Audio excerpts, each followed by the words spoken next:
Good evening, everyone. Thank you for joining us for the Liver Canada and Catalyst French webinar on the fundamentals and the benefit of patient voice in clinical trials.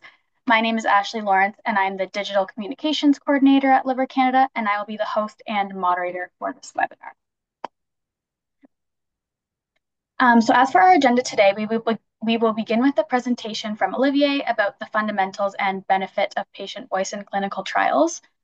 Just so you guys are aware, please use the Zoom chat feature to ask your questions during the presentation, and note that questions will be answered following the speaker discussion during the Q&A session. And also please feel free to either reach out to Liver Canada or Olivier at Catalyst if you have any questions once this is posted online.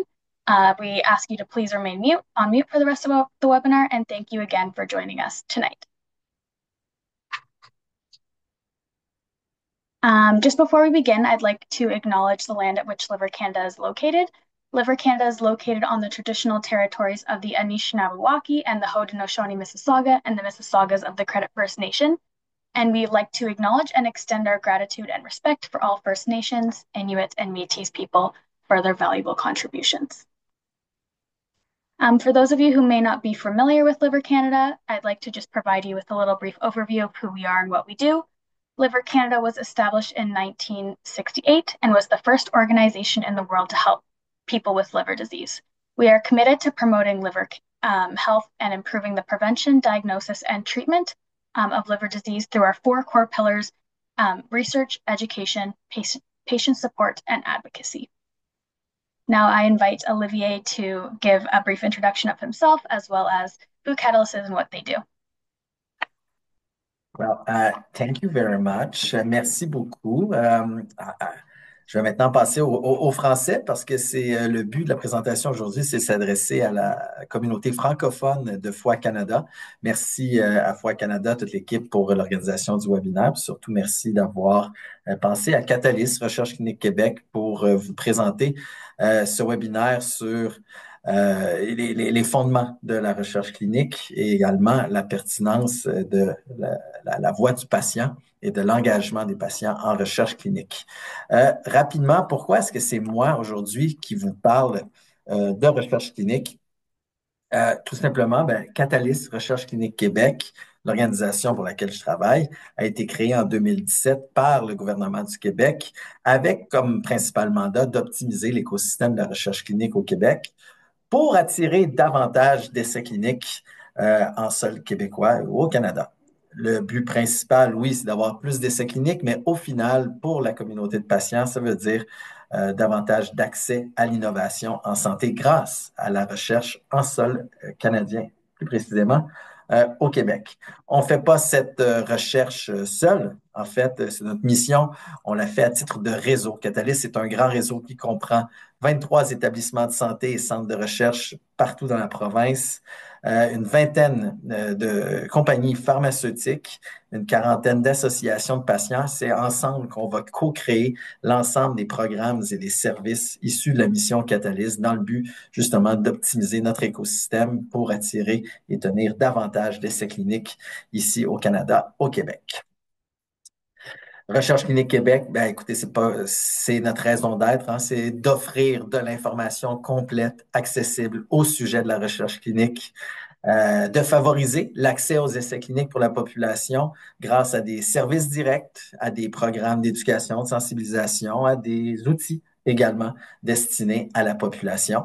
Tout ça, dans le but d'accélérer le développement de traitements novateurs pour le bien de tous et de toutes. Donc voilà, Ashley, je te renvoie la parole.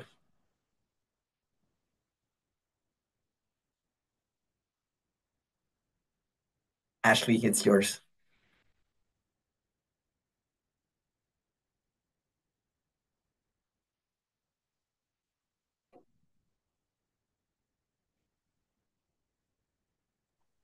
I invite Olivier to share his slides now and go into his presentation on the benefit and the fundamentals of clinical trials.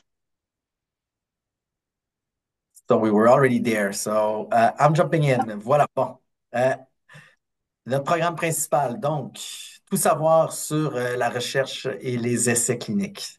Donc, tout d'abord, petite note à l'auditoire. Je ne suis pas médecin, je ne suis pas chercheur, je ne suis pas un professionnel de la santé. Je suis un passionné de science et d'innovation, donc plus précisément dans les sciences de la vie et les technologies de la santé. Je travaille depuis 20 ans à la direction de programmes de recherche, de services aux patients, tant du côté clinique, laboratoire ou encore à la direction générale d'associations de patients. Donc, l'objectif du webinaire de ce soir, c'est pas de faire de vous des experts de la recherche et des essais cliniques, mais plutôt de vous offrir une vue à très haut niveau de l'écosystème, vraiment attiser votre curiosité pour vous pousser à en apprendre davantage pour que vous soyez curieux, pour que vous entamiez la discussion avec votre équipe traitante, avec vos proches, au sujet d'un engagement en recherche ou d'une participation éventuelle à un projet de recherche ou à un essai clinique.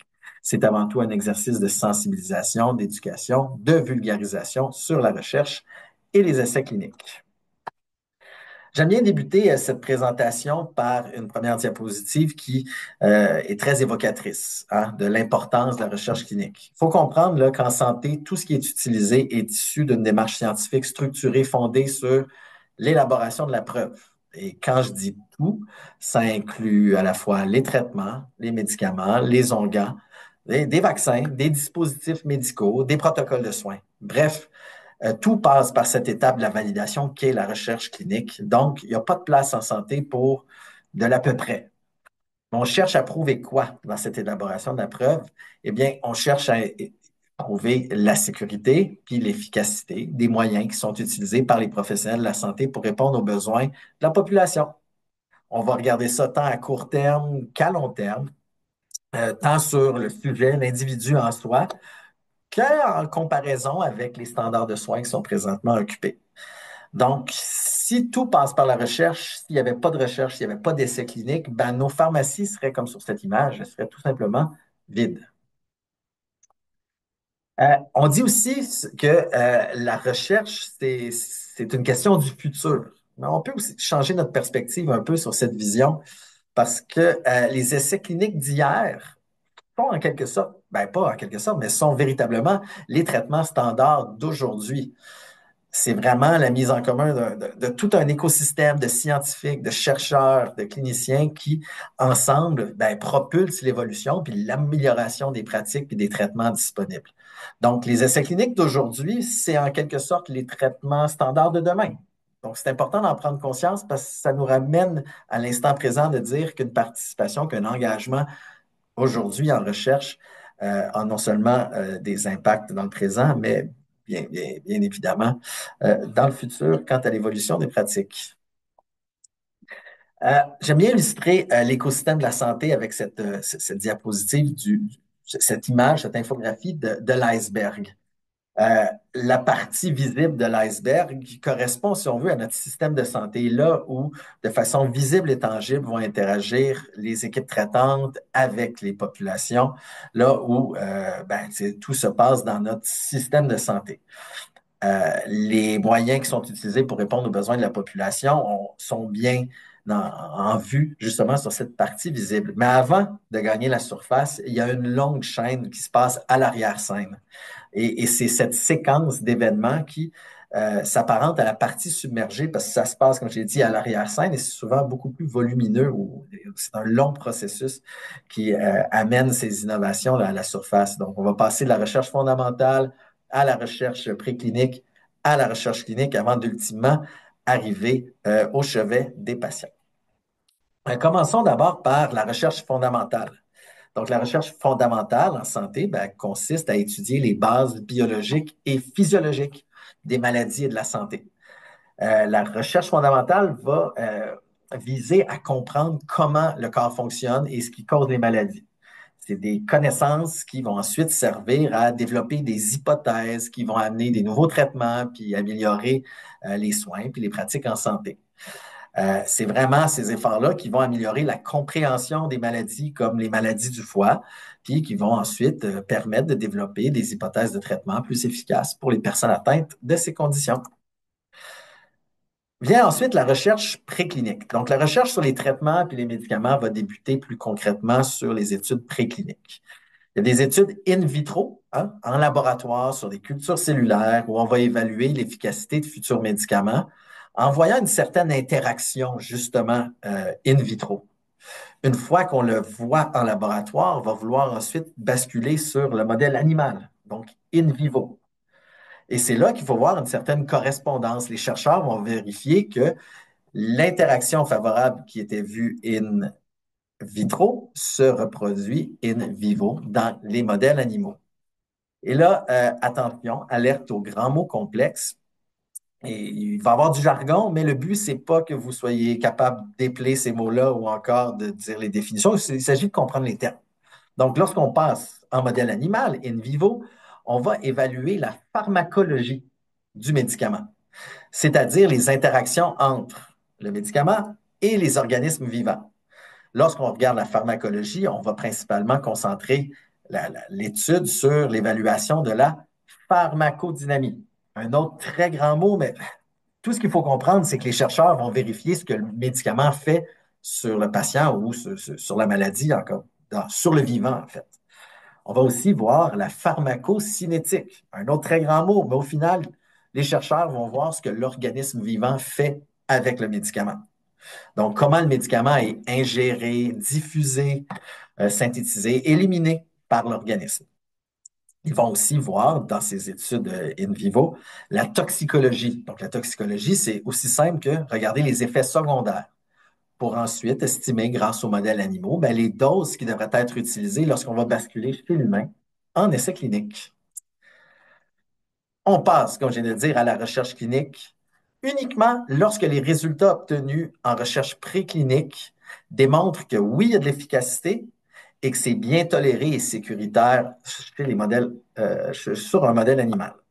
Donc, la recherche clinique, c'est la première forme de recherche qui est réalisée chez l'humain. Donc, c'est une forme d'étude scientifique qui va se concentrer sur l'observation des effets, des traitements, des vaccins, des dispositifs médicaux, des protocoles de soins, bref, comme je l'ai dit en introduction, sur tout ce qui est en santé. On va évaluer en recherche clinique l'efficacité, la sécurité et les effets secondaires des interventions médicales à l'étude. Euh, la recherche clinique aide vraiment à déterminer ce qui fonctionne le mieux pour traiter les maladies puis améliorer les soins de santé pour les patients. La recherche clinique en maladie du foie, je vais beaucoup parler du médicament, mais comprenez que ça ne se limite pas simplement aux médicaments. On a d'éminents chercheurs au Canada et partout dans le monde qui vont travailler sur les biomarqueurs, hein, qui vont faciliter le diagnostic ou pour mieux suivre la progression de la maladie et la réponse au traitement. Des thérapies combinées, il y a des équipes de recherche qui vont se spécialiser en réhabilitation ou dans des études davantage axées sur la qualité de vie avec des méthodes non invasives, donc, il y a aussi des études sur la médecine de précision, des études longitudinales à long terme qui vont suivre les cohortes de patients sur une base observationnelle euh, à plus long terme pour mesurer ben, l'impact des traitements puis l'évolution de la maladie. Il ne faut pas simplement croire que la recherche clinique correspond à des tests réalisés sur des médicaments en développement. Commençons par une petite note historique. Le premier essai clinique, ou ce qui a été considéré comme étant le premier essai clinique. Donc, au 18e siècle, en 1747, James Lind, un médecin de la marine britannique, a mené une expérience lors d'une traversée sur son bateau et avec son équipage. À l'époque, le scorbut, c'était un fléau parmi les marins, ça entraînait des graves carences en vitamine C, puis parfois, ben, l'équipage pouvait être complètement décimé par une épidémie de scorbut. James Lind, comme tout bon scientifique, avait été témoin d'un besoin de santé non comblé dans sa communauté. Il se rendait compte que son équipage était systématiquement malade durant ses traversées et il s'est dit, ben, peut-être que ce qu'on mange, ce qu'on donne à manger, à boire à notre équipage a une influence sur la santé globale de notre équipage.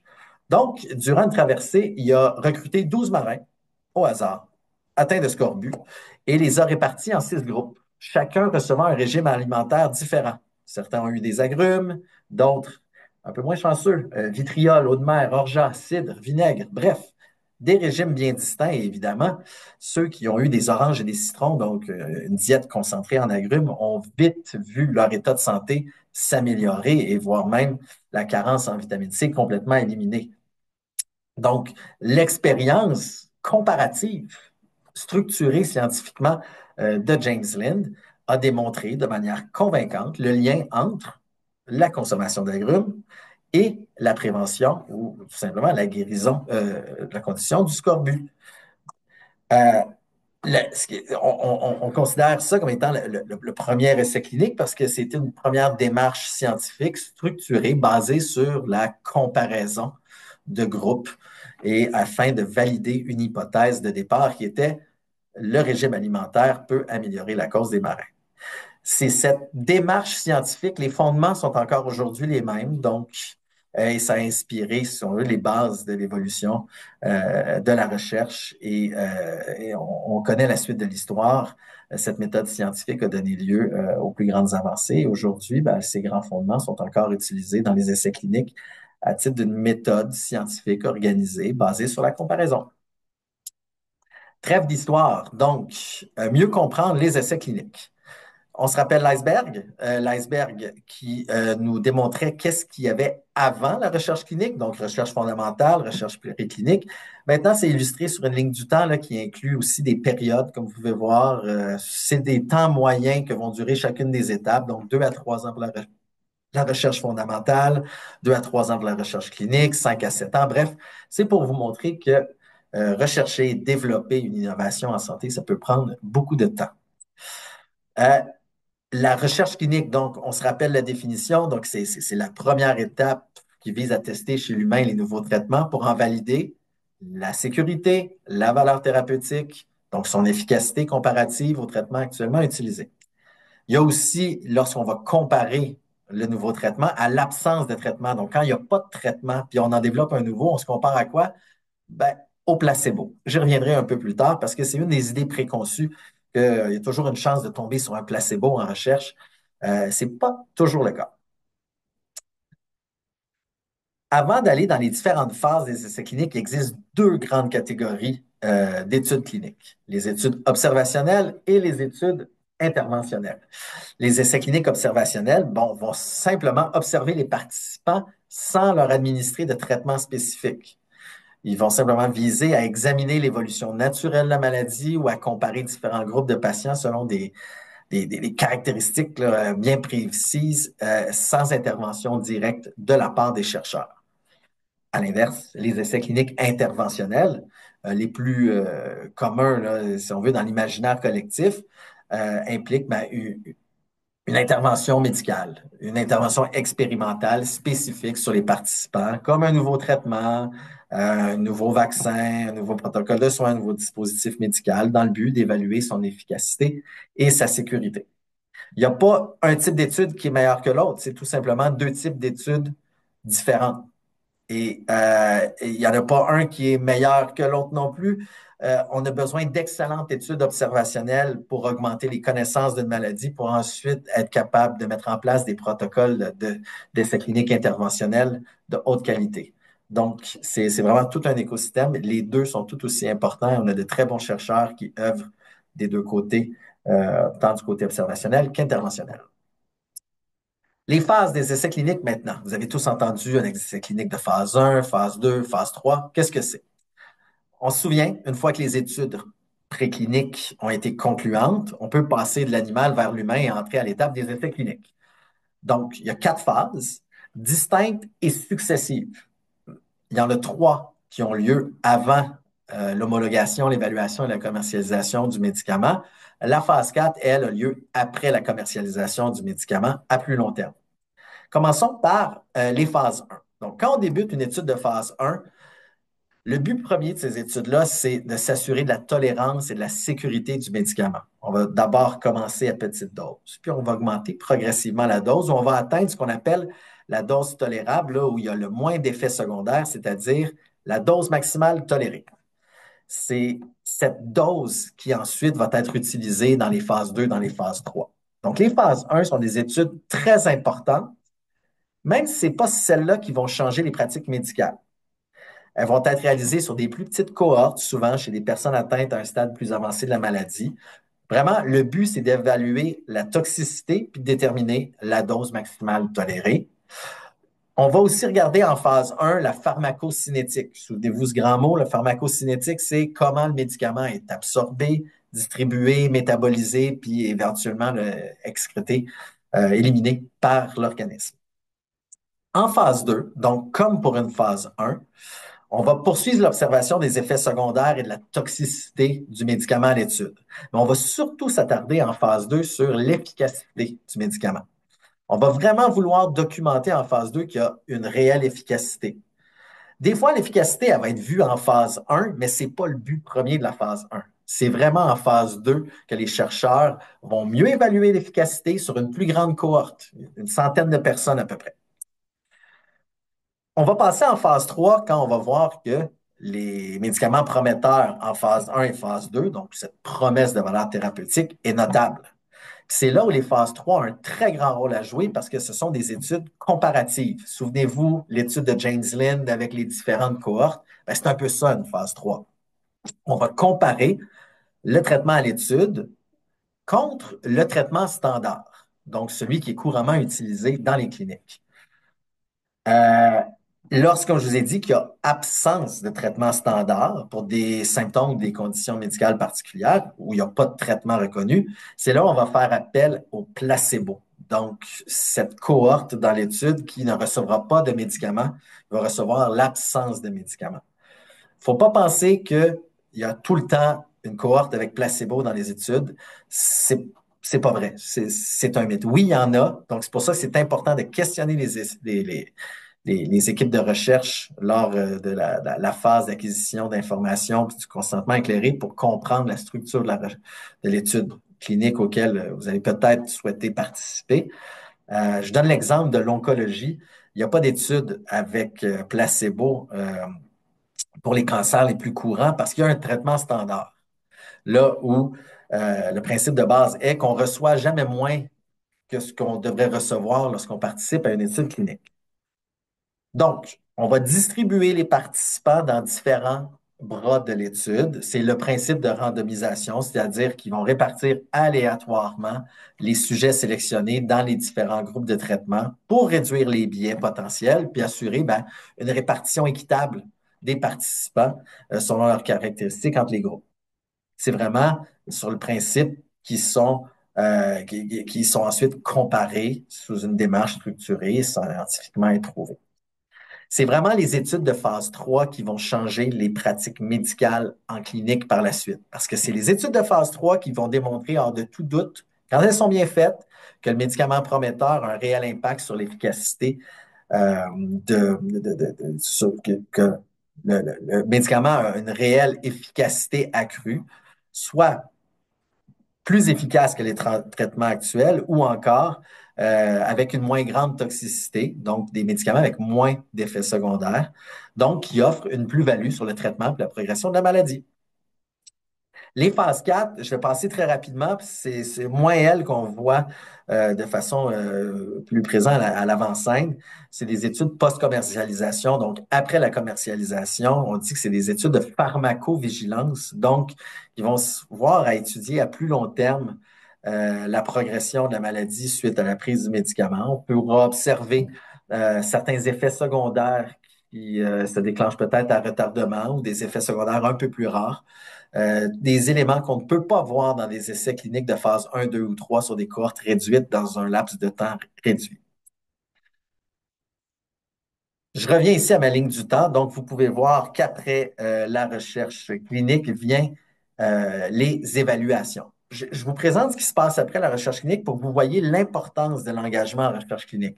La recherche clinique vise à élaborer la preuve de la sécurité et de l'efficacité des traitements à l'étude. Cette preuve qui a été constituée grâce aux études cliniques est ensuite soumise aux instances fédérales et provinciales pour l'homologation et éventuellement les recommandations en vue d'une couverture par les régimes d'assurance. Sans recherche, il n'y aurait pas de preuves, donc les régimes navigueraient à l'aveuglette et on serait éthiquement face à un certain vide qui nuirait davantage aux populations. Ces évaluations ici au Canada sont réalisées au niveau fédéral par Santé Canada qui vont évaluer la preuve fournie par le manufacturier. Donc, ils vont regarder les éléments des études précliniques, les éléments des études cliniques, les données de fabrication, les données d'affichage, d'étiquetage et d'empaquetage des médicaments en vue de leur distribution pour ensuite autoriser la commercialisation en sol canadien. Les provinces, ici au Québec, c'est l'INES, donc l'Institut national d'excellence en santé et services sociaux du Québec, qui va procéder à son évaluation à nouveau de la preuve soumise par le manufacturier, va recueillir également des commentaires auprès des populations concernées via les associations de patients ou des commentaires citoyens. Je reviendrai un peu plus tard dans la présentation, dans le but de recommander au ministre de la Santé d'ajouter ou non à la liste des médicaments couverts par le régime public l'innovation en question, et ce, en toute connaissance des éléments de preuve qui ont été amassés grâce à la recherche clinique. Et ultimement, on a accès à titre de population aux fruits de la recherche et aux nouveaux médicaments. Parlons maintenant participation à un essai clinique. Il faut comprendre qu'un essai clinique se déroule en plusieurs étapes. Il y a un avant, un pendant et un après l'essai clinique. Et durant ces trois phases-là, il y a une équipe de recherche qui est là pour accompagner les participants, les renseigner, les prendre en charge, être là pour eux à tout moment. C'est des ressources clés et ils sont vraiment là pour prendre en charge, mais surtout être disponibles pour répondre à toutes les questions, aussi pour répondre aux préoccupations des participants à tout moment, que ce soit avant ou durant l'essai clinique. Avant de participer à un essai clinique, c'est vraiment important de comprendre les risques et les bénéfices associés.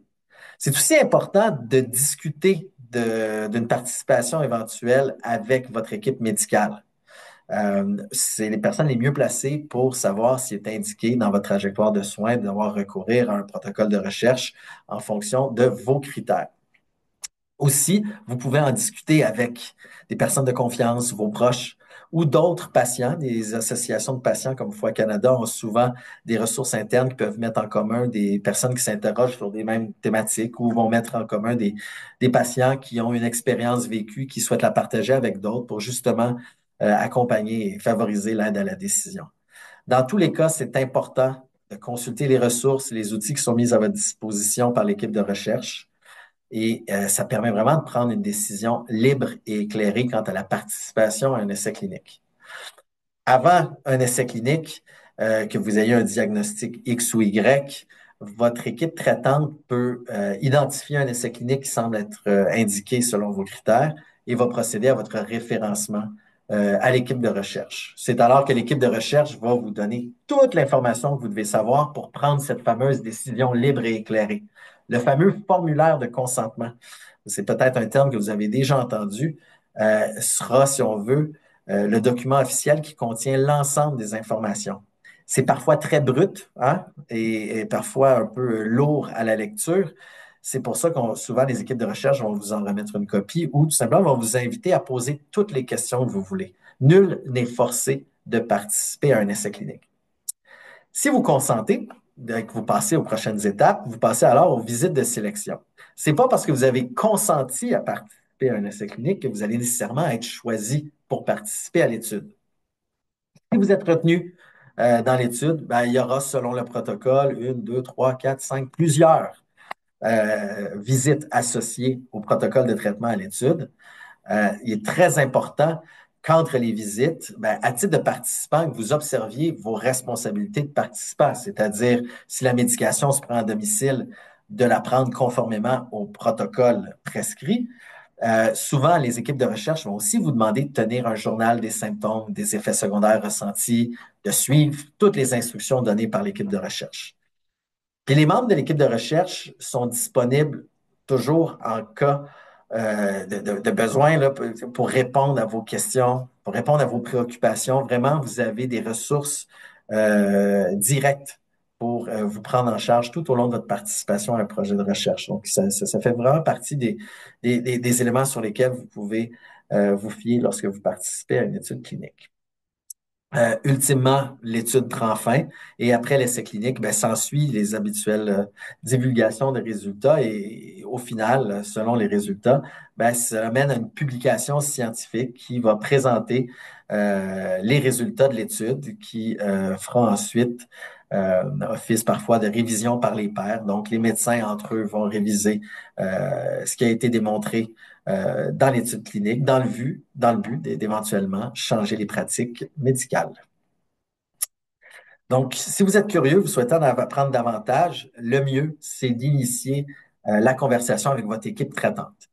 Par où commencer? Quelles questions poser? Ça peut être parfois intimidant. Vous pouvez aller sur le recherchecliniquequebec.com. On a un guide de discussion pour accompagner les patients, les proches, à justement prendre l'initiative d'entamer le discours auprès de leur équipe traitante. C'est une série de questions avec espace notes pour pour inscrire vos réponses. Donc, c'est un outil qui a été co-développé avec nos patients partenaires et nos associations de patients, vraiment pour faciliter le dialogue.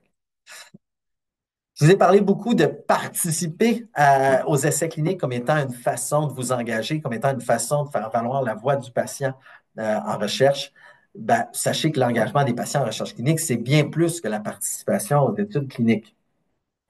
Il y a quelques autres façons de s'engager en recherche. J'en ai mis 5, mais il y en a plusieurs. C'est juste que ce sont les plus communes qu'on voit dans notre contexte québécois, dans notre contexte canadien. C'est vraiment là où souvent les équipes de recherche, les chercheurs académiques ou encore les différentes instances d'évaluation des technologies de la santé vont faire appel aux patients pour recueillir leurs propos directement. On n'a qu'à penser à la co-conception des protocoles de recherche. Parfois, les patients peuvent être impliqués dès le début. Hein, les chercheurs vont faire appel à des patients partenaires pour les aider à définir les questions de recherche, les objectifs des études, les méthodologies. La perspective des patients, dans ces cas-là, est vraiment cruciale pour s'assurer que les recherches répondent à des problématiques pertinentes et tiennent compte des priorités des patients. Aussi, développer des nouveaux outils et des questionnaires de mesure. Hein, les instruments de mesure comme les questionnaires de qualité de vie ou les échelles de douleur qui peuvent être utilisés dans les études cliniques sont souvent créés en co-création, en collaboration avec des patients partenaires. Donc, ils vont principalement apporter leur voix en participant à la création, la validation, puis à l'amélioration des outils pour qu'ils soient réellement représentatifs de l'expérience vécue par les patients. Même chose pour les révisions de documents d'information et des consentements éclairés. Dans les études cliniques, le consentement éclairé, vous le savez, c'est un aspect fondamental, j'en ai parlé, mais ça peut être complexe avec beaucoup de texte. C'est du texte parfois complexe et lourd, difficile à comprendre pour certaines personnes. Les patients qui participent justement à ces étapes-là peuvent réviser les documents avec les équipes de recherche, que ce soit des brochures d'information, des formulaires de consentement éclairés, des brochures de communication, pour s'assurer qu'ils soient clairs, qu'ils soient accessibles, compréhensibles pour d'autres patients. Vous pouvez aussi, j'ai parlé tout à l'heure du processus d'évaluation des technologies de la santé par l'INES. Vous pouvez aussi contribuer à la soumission de commentaires durant les évaluations des technologies de la santé qui sont faites par l'INES au Québec ou par CDA, l'Agence du médicament du Canada, dans le reste du Canada, dans les autres provinces. Donc, ces évaluations, en vue de la couverture des nouveaux traitements, que ce soit par des sondages. Souvent, les associations de patients vont distribuer des sondages ou organiser des focus group pour recueillir des commentaires. Ou ça peut être à titre de citoyen individuel via le processus écrit individuel disponible là, sur le site de l'INES. Donc, les patients, les organisations de patients jouent un rôle très important dans le processus d'évaluation parce qu'ils vont fournir des commentaires sur leur expérience personnelle qui va venir s'ajouter à la base de la preuve qui a été compilée lors des essais cliniques. Donc, on va vraiment amener des éléments qui concernent l'efficacité du traitement, oui, mais aussi sur les effets secondaires, puis les changements dans leur quotidien, tout ce qui est qualité de vie, vivre avec la maladie et avec cette nouvelle option thérapeutique à l'étude. Donc, la voix du patient est aussi importante juste après l'étape de la recherche clinique. Il y a aussi un autre type de recherche. On parle des études là, fondées sur des données en milieu réel de vie, donc le Real World Evidence, ou encore les résultats rapportés par les patients, les Patient Reported Outcomes, qui sont des études générées par des données directement créées et apportées par les patients. Donc, c'est une façon pour que la voix du patient vienne résonner au niveau du domaine de la recherche. L'important, je pense, c'est d'être curieux, c'est de continuer à vouloir savoir ce qui se passe dans votre communauté et surtout de questionner vos équipes traitantes sur non seulement les avenues disponibles, mais sur la recherche en soi. Tant la recherche interventionnelle pour participer au développement de nouvelles avenues thérapeutiques, mais aussi à la recherche observationnelle pour contribuer à l'avancement des connaissances sur la maladie, ou encore certains cliniciens vont vous parler de biobanques, donc de fournir des spécimens de cellules variées pour pouvoir permettre justement aux chercheurs de travailler sur des lignées cellulaires directement touchées par les maladies qui sont étudiées. Donc, il y a mille et une façons de s'engager dans le merveilleux monde de la recherche. Et si on en est là aujourd'hui, c'est parce que depuis des décennies, il y a des patients, il y a des proches, il y a des familles, il y a une population qui est engagée à vouloir participer et contribuer à l'avancement scientifique et faire évoluer les pratiques euh, pour mieux prendre en charge les besoins de la population. Donc, c'est ce qui fait le tour de ma présentation au point de vue de ce petit cours 101 sur la recherche, une petite démonstration sur quelles sont les autres avenues pour s'engager. Et si vous êtes curieux et désirez en apprendre davantage ou revoir le matériel qui vous a été proposé, ben, je vous invite à consulter les nombreux outils et ressources de Recherche clinique Québec. Euh, Premièrement, notre carrefour d'information, recherchecliniquequebec.com. Vous allez retrouver l'ensemble du matériel éducatif que je vous ai présenté ce soir. Les infographies que vous avez pu voir, je vous les ai présentées statiques, mais elles existent en version interactive, dynamique. Il y a un bottin des associations de patients pour que vous puissiez trouver les ressources qui sont complémentaires à vos équipes traitantes. Je vous ai parlé des outils comme le guide de discussion pour cliniciens et patients. Tout ça est disponible sur notre site dans la section des outils téléchargeables. Donc, je vous invite à le consulter. Le grand carrefour d'information au recherchecliniquequebec.com héberge également nos outils et nos services comme le registre public des essais cliniques du Québec. Vous voulez rechercher en toute autonomie s'il y a des essais cliniques qui correspondent à votre condition. Allez-y, c'est gratuit, c'est bilingue. Vous pouvez explorer le monde de la recherche et voir quels sont les essais cliniques qui correspondent à vos critères, tant au Québec, au Canada qu'ailleurs dans le monde. Les informations que vous y trouverez sont locales. Elles sont mises à jour, elles sont précises et vous pouvez en tout temps imprimer ou prendre note, exporter, envoyer, partager les résultats de cette recherche. On a beau avoir un beau registre interactif qui fonctionne somme toute très bien, il reste que naviguer et explorer, rechercher, identifier des essais cliniques, c'est parfois quelque chose de très complexe. Je vous invite alors à contacter notre service d'accompagnement personnalisé en recherche clinique. C'est un service gratuit et bilingue destiné aux patients, aux personnes atteintes, leurs proches, au personnel médical, vraiment pour porter assistance dans cette recherche et identification d'essais cliniques qui correspondent à vos critères. Donc, notre équipe de professionnels de la santé est là pour dresser un portrait des essais cliniques disponibles qui correspondent aux critères qui ont été mentionnés. Plusieurs façons de faire la demande. Vous pouvez faire vos demandes en ligne au recherchecliniquequebec.com dans la section services d'accompagnement. On a un formulaire en ligne ou sans frais par téléphone. Vous pouvez nous contacter directement et notre équipe de professionnels de la santé fera un plaisir de vous aiguiller vers de potentiels essais cliniques et de prendre en note l'ensemble de vos informations pour pouvoir vous revenir rapidement. On vous remet un rapport. Vous pouvez soit en discuter avec vos proches et votre équipe traitante, ou encore, si la curiosité est là, si l'intérêt est là, on peut également vous accompagner dans le référencement au site de recherche. Donc, je vous invite à venir continuer à explorer le monde de la recherche via le recherchecliniquequebec.com. Si vous avez des questions ou quoi que ce soit, nos informations et nos coordonnées sont sur le site et ce sera un plaisir de pouvoir vous aiguiller vers, qui sait, un potentiel projet de recherche euh, qui correspondra à vos critères. Ashley. Amazing. So I just want to thank you, Olivier, for joining us this evening and sharing your expertise on clinical trials. I know that people in the liver community will greatly benefit and appreciate from seeing this presentation today. This is the end of our webinar. So again, I just want to thank you, Olivier, for joining us this evening for a great conversation on clinical trials, as well as our listeners at Liver Canada.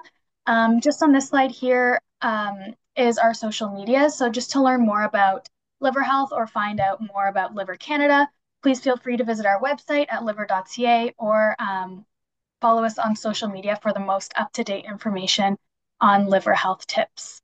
So thank you again for joining us this evening. It was wonderful. Thank you, Olivier. Have a great evening.